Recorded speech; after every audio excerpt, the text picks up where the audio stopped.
Me hoki ki ngā kōrero a te piki kōtuku, ko uku te whare o te riri, toka muri, me mate au mo taku moaku tamariki, me mate au mo taku iwi. Tēnā kōrua, e mihi hoki ana ki tō kapa, e whakaaro nui ana kia koe, kia tuki. Tēnā koutou.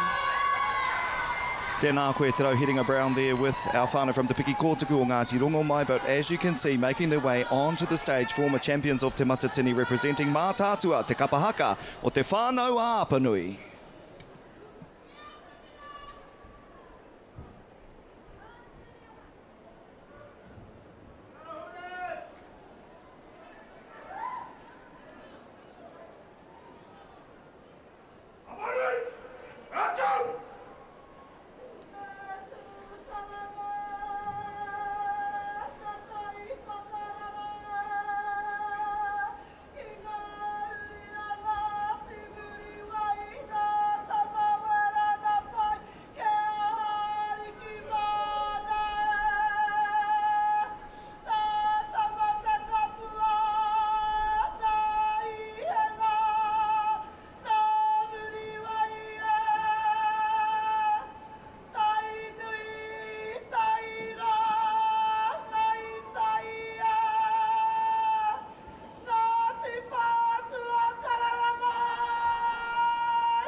Kai hea te wāhi kāre māku ana i te rangi nei.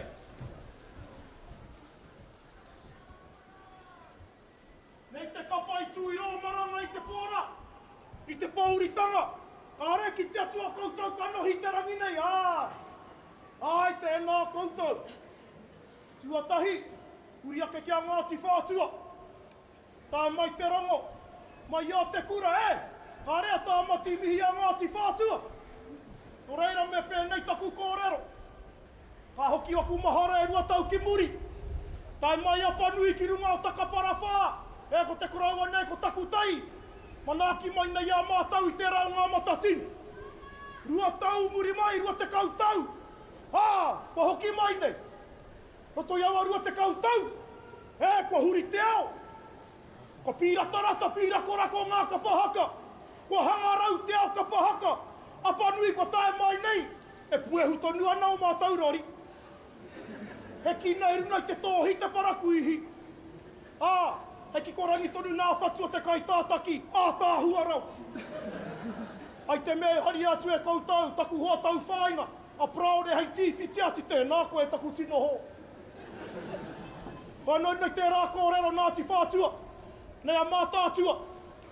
Te tikanga haere tahi ai. A te arawa me mātātua. Engari, ko tiko ki te waka. Tokori maki a rātau. Ko mātau anake. No reira ka mihi ki a Ngāti Whātua. Mai te taha o mātātua nā kautau i a mine. Te tūtanga o taku marae. O te tina hau, ki unai o kautau na whenua. No reina tēnei te mihi ake ki a kautau. Mai tēnei tīma, kāre anō kia uru ki nā tau o te rua mano. Tēnā koutou, tēnā koutou, tēnā koutou katoa. Harara! Hei kai te raumati e, i te paki katakoto ka mahana rāko e, i te moe pauaru rāko koe, ana kei ana ui horatu i te takapau e, ohine te iwa i te ara iwa hone i a tangaro e, i a pautu e, i a rua te pupuke i a manuruhi e, marangi ati atu mana e, hakatika i te ara mohau, korua te kuka kore, korua te para kore, korua te atama e, mate atu ki te pou e. Hopuki ai hora tātua maua we kiroto ki a koe, ia paki paki e, ia te ruruku e, ko te pūtene, ko te weu tēnā, ko ta more nuku koe, ko ta more rangi e, ko ti aki wahona, ko whakaronga wahona, ko karanga poe, ko kua o pēa, te tangata hei, ti aki mo te wau i to pēa e rata, hei patu mo matuku tangata mo tōtoki e, hika kohui te rangi ora tōtoki e, hika ko te atua hae mata tōtoki e, hika ko te raku ata, hoki tenei hoki te mana waka, ue tenei hoki te mana waka, pore ko taku mana wara, ka hoa te moho. He mana wani o rangi ko hau tina, ko hau mata e, ko te ahutu koe, ko hora te poe, ko marua nuku, ko marua rangi, ko hau whakaturi, ko te whakahotu nuku, ko te whakahotu rangi, me ko tua nora, ko te ao marama hau e. Ko tātai aro rangi, ko te hua paera, ko te rangi hopuki a me ko hine huhuri tae, me ko manu tangirua, me ko hina ngaro, ka tūtana whare te rā whioro e, ka tipu te whae hanga e hika ki ua wa karira te whakarutu te ngai o tūkira rotonga, karira te manai o karira te tāwaru, ka takaira rara, i au marui e, ka putaki tūranga whahanga i atu nara, ki te ao o te tonga i patu ai koe.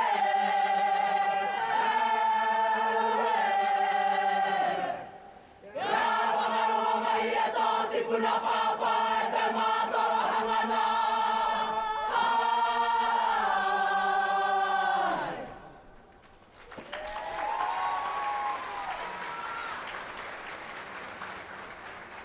No Ngāti Kahungunu, Ngāti Pro. Whākia koutou te awha. Tau wara ko te kaumārua. Kāre apa nui whākia. E kaha no mātau te karakia pēr. Hoi anō. A tiki nātu tō koutou toa. Tō koutou tipuna. Pa te moana nui a kiwa. Kau whakatua kina. Mai ho mā mātau e waha mai. Te pou. o te mana motu hake mau. Nō nei ngoa, take a mai, I taku hapu tonu, ia te whānau aru tāia. Ara, o te moana nui ake wa, kāri mutera.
Ia ki te rāina, hai o aku tipuna e.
kimi rai te mea e mahi anu, ko pakaru ena. O ne te iwi, i te koutou tētahi tangata, paku, kiri mā, o rāwiri Waititi te ino. Anō e tau pōti tēnei, e hia ana e, mā koe whakapāho kia koutou, ko i nei te whakarewanga, o tana kaupapa pōti, mo tēnei tau. Nō reira, me nā koe no mātātua, te rarohe, te waiariki, te arawa, pōti koutou, mō rāwiri, kia roha mai pēni henare. Pēnā mātou ira toi tōrohe, e ko pōti tētahi hawhe mō.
Hei te whanau a whanui, mā tātou arohe, showing us how it is done with their version of Run Around Sue there. Perhaps they have run away with the hearts of our crowd here today.